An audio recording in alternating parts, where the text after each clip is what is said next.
এখানে আমাদের জাতিগত একটা ব্যর্থতা আছে। আচ্ছা, যেই 2000 শহীদের রক্তের মধ্য দিয়ে আমরা একটা শত্রুর বিরুদ্ধে ইউনাইটেড হয়েছিলাম, সেটা হচ্ছে বাংলাদেশ আওয়ামী লীগ।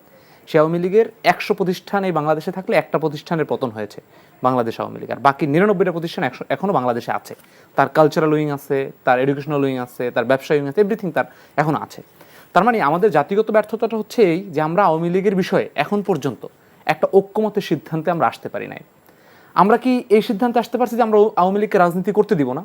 যদি আপনি আওয়ামী লীগকে রাজনীতি করতে না দেন, তাহলে আপনি হরতাল ফিরানোর আলাপ কেন দিচ্ছেন?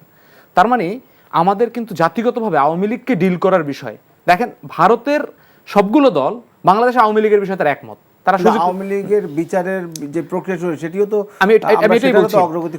আমরা প্রথম হচ্ছে আওয়ামী লীগের রাজনীতির বিষয়টা, দ্বিতীয়ত হচ্ছে আওয়ামী লীগের যেই সন্ত্রাসীরা দলীয়ভাবে এবং ব্যক্তিগতভাবে এবং প্রশাসনিকভাবে 3টা জায়গায় আওয়ামী লীগ আমাদের উপরে অত্যাচার করেছে, গত 15-20 বছর করেছে, শুধু এই জুলাইয়ের এক বছরে করে নাই। সেই জায়গাগুলোতে আমরা একমত হতে পারিনি তাদের বিচারের বিষয়ে, যে আমাদের বিচারটা করতেই হবে। আমরা যেভাবে সংস্কারের কথা বলছি, আমরা যেভাবে নির্বাচনের কথা বলছি, ততটা জোর দিয়ে বিচারের কথা বলছি কিনা এটা রাজনীতিবিদদের এবং বাংলাদেশের রাজনৈতিক পক্ষগুলোর বুকে হাত দিয়ে চিন্তা করা উচিত যে আসলে আমরা এই শহীদদের রক্তের উপরে কতটা ন্যায় করছি।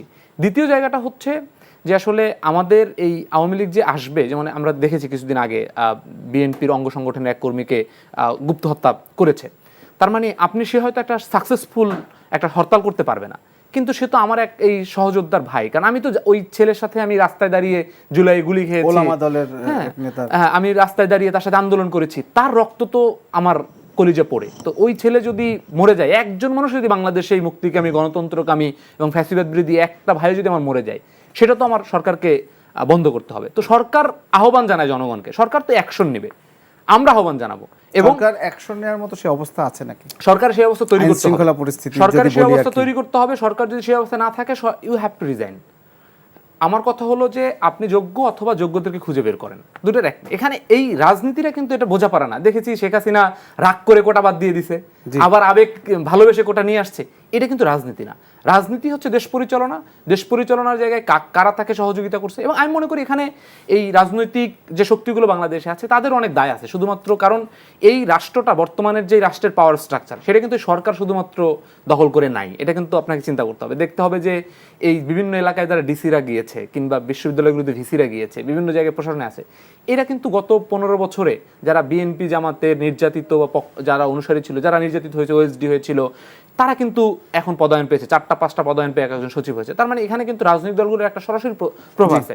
আপা যেমন বলছে রাজনৈতিক দলগুলোকে ডাকে না, এটার সাথে আমি এগ্রি করি, এবং কেন ডাকে না সেটার জন্য সরকার জবাবদিহি করা উচিত।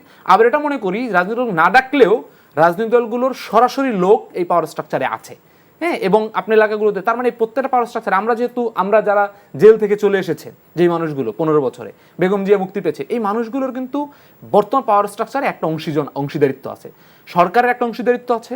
দেখেন, সেনাবাহিনীদের প্রতি আমি খুব অবাক হয়েছি, তাদেরকে আপনি ক্ষমতা দিলেন, কিন্তু সেই ক্ষমতা সেনাবাহিনী এরকম তাদেরকে স্পেশাল পাওয়ার দেওয়ার পরে এরকম একটা দেশ থাকে, এটা তো খুবই লজ্জাজনক। তার মানে সেনাবাহিনী বলেন, রাজনৈতিক দলগুলো বলেন এবং এই সরকার বলেন, এই প্রত্যেকের পাওয়ারে এক একটা স্টেক আছে।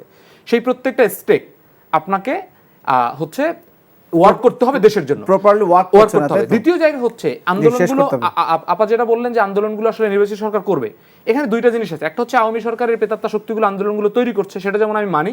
দ্বিতীয়ত হচ্ছে এই নির্বাচিত সরকারের কাছে বা যারা ক্ষমতায় থাকে বিভিন্ন দলীয় ম্যান্ডেটে, এদের কাছে অনেক সময় এই জনগণ ভরসাও করতে পারে না। যেমন আমি শিক্ষা নিয়ে কাজ করি, এমন অনেক আওয়ামী লীগ এমন অনেক গ্যাঞ্জাম এই শিক্ষাক্ষেত্রে লাগাই রেখে গেছে, হাজার হাজার লোক রাস্তায় নামতে বাধ্য।